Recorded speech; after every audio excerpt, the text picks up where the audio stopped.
This is a Soundminds presentation. Langa beats, them man. Grab for sats, yeah man. Grab and tau, king we are. Tonza, atinga tambe. Iti ingo, matina pingane ngwambe. Kuno chena, kuno ita pungwe. Atinga chungwe, so atinga tangwe. Tonza, atinga tambe. Iti ingo, matina pingane ngwambe. Kuno chena, kuno ita pungwe. Atinga chungwe, so atinga tangwe. Ingo, Holland, polo, kuwatika panga, lumo, chiva, ute, kuti kuno. Kigo kuma, kumo. Angoma mandandingo, matino dambura. Antisimakia, kuno tova nutura. Kuno warubata, kwata, panyata, nyata. Auzi kumangoma, kutapanga, bota. Titamke na banga ndakarota.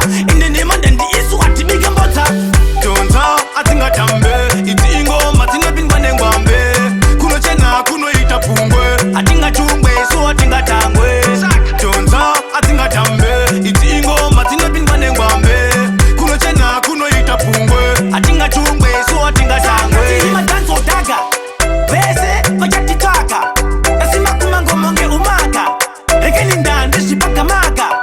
Bese nekama uta. Kuno nyuta. Andisi huku inakukuruta. Ziwani munuri no washunguruta. Falinga kona ndine wahumburuta. Bad, wino bada danui.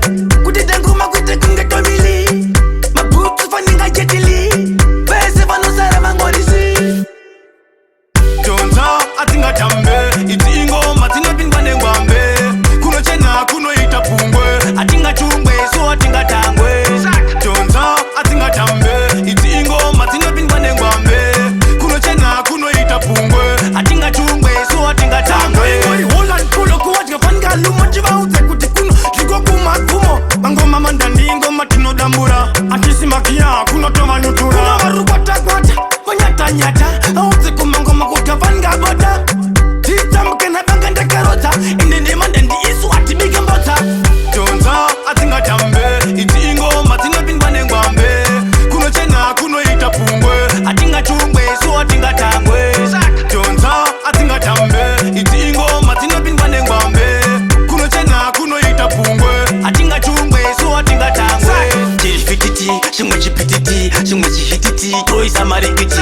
Tiri fititi, chimwe chipititi. Chimwe chihititi, toisa marikiti.